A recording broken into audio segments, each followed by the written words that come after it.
CBS News chief political analyst John Dickerson joins us at the table. John, we couldn't think of a better person to be at the table at this moment. We're really glad you're here.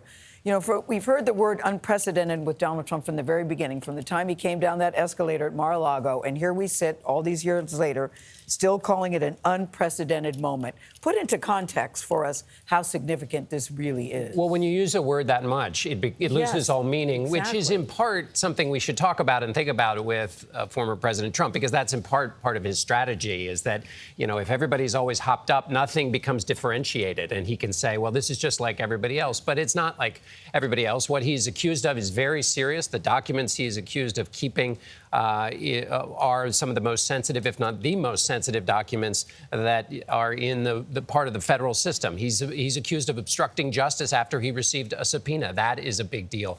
We've mentioned, of course, the biggest deal, which is it's the first former president to be federally charged. But also, this is a president who's being charged with something that his former opponent in 2016, Hillary Clinton, was accused of doing.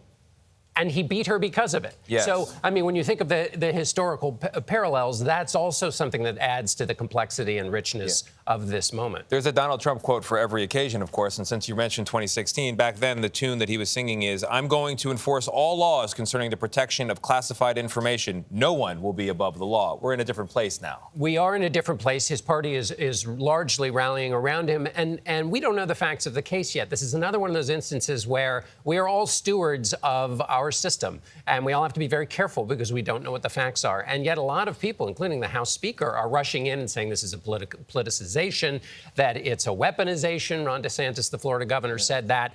We don't know. And, you know, it's not only the retention of records and the possible dissemination of information that's the most highly sensitive, but it's also obstruction of justice. When you receive a subpoena, you can't lie about whether you've answered the subpoena. You're not supposed to in the system, and one of the bedrock principles is that everybody is treated the same. So the lieutenant colonel who's gone to jail for 3 years because of records he kept is treated the same way as a former president in the American system. That's one of the things at issue here. So, John, you mentioned some of the Republican candidates for the presidency who are all talking about the weaponization of the Department of Justice, but there are two, Chris Christie, Asa Hutchinson, who have called this for what many believe it to be. Chris Christie says no one is above the law. Will that work with primary voters, with independent voters who are maybe, you said something interesting, the fact that every time President Trump faces a situation like this, he says it's a hoax. It loses all meaning.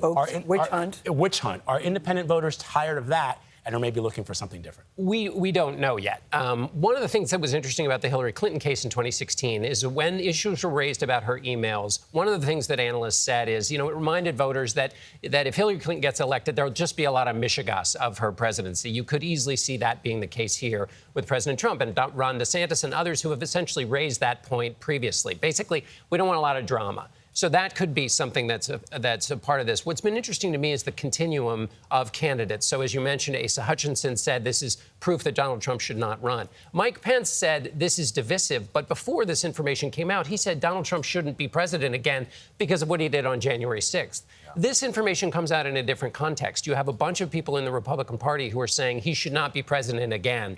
And this trial will go on well into the primary, well, maybe even into the general election. And so it will be a constant source of conversation as people discuss issues like character, what does it mean to, obey the law, and that changes this from the previous trouble that Donald Trump has been in. It's interesting how people say he should not be president again, but when pushed, would you support him if he was a nominee?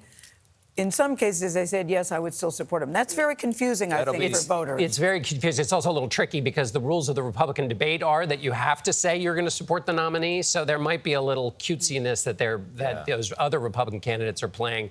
But it is one of the internal tensions here, is that on the one hand, these other candidates are trying to court Donald Trump's voters by saying they support him, but they're doing so in order, hopefully, to beat him.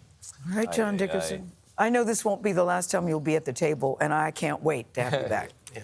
They call him the great John Dickerson for a reason, just saying. I think, Gayle, you're the only one who calls me back. We all do. No, everybody agreed. We had a little chat about it. We had consensus. a little, 6:45 a.m. We chatted, and we're like, yes. Me and your wife. Yes, well, the kids are going to call and file a complaint.